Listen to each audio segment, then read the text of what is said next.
Welcome to The Explainer. We're here to map the hidden forces that really shape meaning and attention. You won't find any speaking tips here.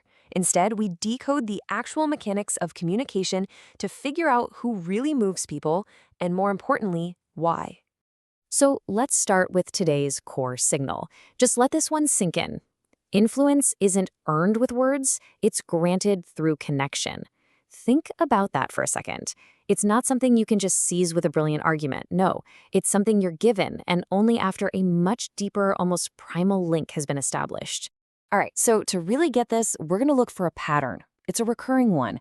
We'll look across a few different high-stakes environments and see how this invisible force of connection keeps showing up.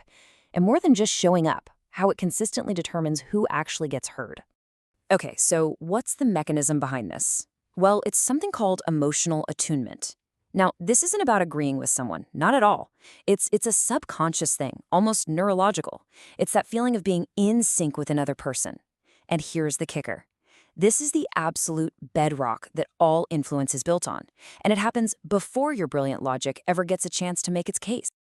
So where do we see this play out? Let's start in the world of high-stakes leadership. And I'm not talking about just having a title on a business card. I'm talking about situations where your authority isn't a given. It has to be earned, constantly, moment by moment. And right away, the pattern starts to emerge.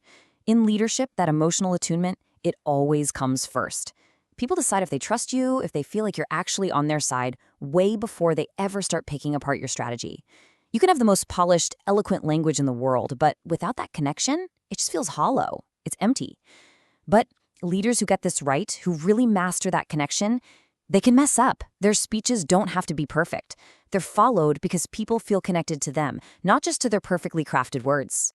Okay, let's test this pattern somewhere else. A totally different arena. Critical negotiations, right? Here, the stakes are super high, they're immediate, and the other side is clearly defined. You'd think, in this world, logic and argument would be king. But here's what the elite negotiators know. They understand a much deeper truth. The real goal isn't to win the argument. It's to make the other person feel genuinely, truly understood. See, that single act creates psychological safety. It sends a signal that says, we're aligned, not I'm here to attack you. And the moment their resistance drops, the entire dynamic of the room changes. Understanding, it disarms people in a way that logic just can't. So, we've seen the pattern. Now let's really dissect the game itself. Let's get into the mechanics. In any given conversation, who is really in control? Who controls the meaning, the emotional tone? I'll give you a hint. It's almost never who you think it is. Think about two different players in this game. On one side, you've got the eloquent speaker. Their focus, it's all internal. It's on their words, their logic, their brilliant points. Their whole goal is, I need to be understood. But then you have the trusted leader. Their focus is completely the opposite. It's external. It's on the listener. Their primary goal isn't to be understood, it's to understand. And their main tool is empathy, to create that feeling of safety. You see? They're playing a completely different game. So let me ask you, who's actually controlling the emotional frame of the conversation here? Is it the person just relentlessly pushing their logic? Of course not. It's the person who is managing the feeling in the room, the trusted leader, by focusing first on understanding, seizes control of the emotional frame. And here's the rule of the game. Whoever controls the frame controls the entire conversation. Okay, so this brings us to the cost of getting this wrong. What happens when you just ignore this whole dynamic? You've probably felt this. Why do so many smart, logical, well-intentioned arguments just fall completely flat? This is that critical failure point for anyone who knows they're right, but for some reason, they're still being ignored. And here's why. The failure usually isn't because you don't have enough facts or good points. The failure is strategic. It's a complete misreading of the game being played. It's like you're meticulously planning your next move in chess, but the other person, they're not even playing chess. They're playing an entirely different game, a game of emotional connection. So what's the first cost? Your words feel hollow. No matter how perfectly you choose them, they just have no weight.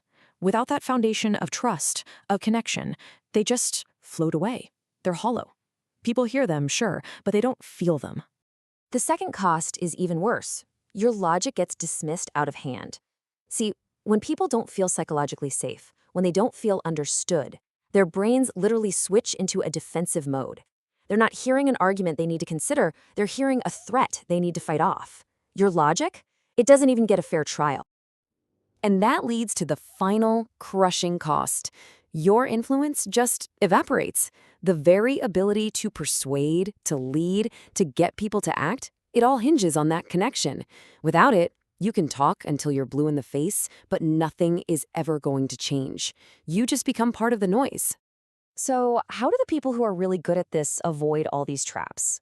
Well, it's not about memorizing a bunch of tactics. It's not a checklist. It's a fundamental shift in their mindset. They literally see the entire interaction through a completely different lens. This is it. This is how they think. Their mental process is ruthlessly, almost brutally ordered. Step one is always prioritize connection over eloquence.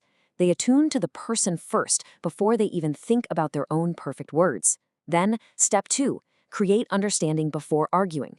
They work to map out the other person's world before they start trying to make their own case.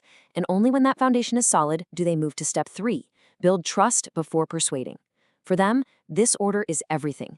Get it backwards and you've already failed. And it all comes down to this core truth. This one line crystallizes the entire mindset we've been talking about. The real vehicle for your message, it's not the words you use. It's the relationship you have with the person who's hearing them. So let's end by turning all of this back on you.